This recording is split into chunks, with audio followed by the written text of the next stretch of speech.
राज्य सरकारनं आणि मराठा आरक्षण विषय उपसमितीचे अध्यक्ष राधाकृष्ण विखे पाटील यांनी 2 सप्टेंबर 2025 रोजी जो शासन आदेश काढलाय त्याहून राज्यभरामध्ये प्रचंड गदारोळ चालू आहे.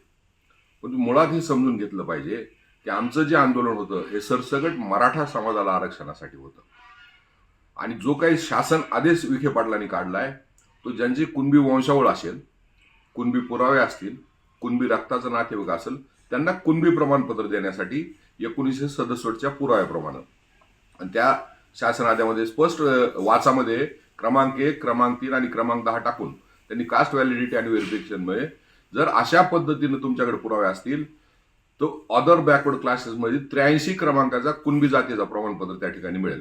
माझा विखे पाटलाला प्रश्न आहे की आमचं आंदोलन हे सरसकट मराठा समाजाच्या आरक्षणासाठी होतं. तुम्ही कुणबी माइंडसेटनी कुणब्यासाठी हा निर्णय केलाय, पण मराठ्यांचं काय, मराठ्यांचं आरक्षणाचं काय आणि मराठ्याची जी मागणी आणि करोडो लोकांचे मराठ्यांनी मोर्चे काढले आणि सातत्याने संघर्ष करते त्या मराठ्याचं काय.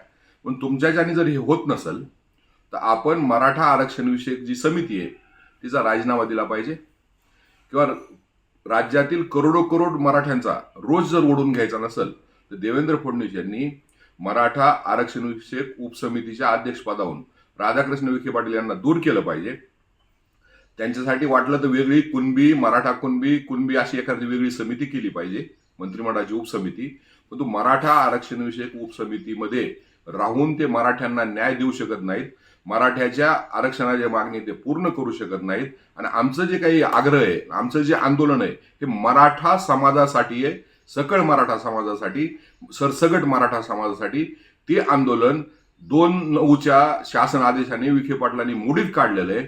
म्हणून माझी राज्याचे मुख्यमंत्री देवेंद्र फडणवीस यांना मागणी आहे की विखे पाटलाला या समितीतून दूर करा किंवा विखे पाटलांनी स्वतः दूर झालं पाहिजे आणि ह्या समितीवर राज्याचे उपमुख्यमंत्री नामदार एकनाथराव शिंदे किंवा दुसरे उपमुख्यमंत्री अजितदादा पवार यांची या ठिकाणी अध्यक्ष म्हणून नेमणूक केली पाहिजे. परंतु जर मुख्यमंत्र्याला हे भाजपकडेच पाहिजे असेल तर मुख्यमंत्र्यांनी चंद्रकांत पाटलासारख्या ज्येष्ठ मंत्र्यांनी सुद्धा मराठा आरक्षण विषयक उपसमितीवर नेमणूक केली पाहिजे. परंतु राधाकृष्ण विखे पाटलाला मराठा आरक्षण विषयक उपसमितीचा अध्यक्ष म्हणून राहण्याचा 1 पैशाचाही अधिकार नाही. कारण मराठा समाजाचं, सकळ मराठा समाजाचं सरसगट मराठ्याला आरक्षण द्या हे आंदोलन त्यांनी 2 सप्टेंबरच्या शासन आदेशानं मोडीत काढलेलं आहे. म्हणून माझी परत मागणी आहे की मराठ्यांना न्याय द्या, मराठ्यांना आरक्षण द्या आणि त्यासाठी राज्य शासनाने तातडीने निर्णय घ्यावा.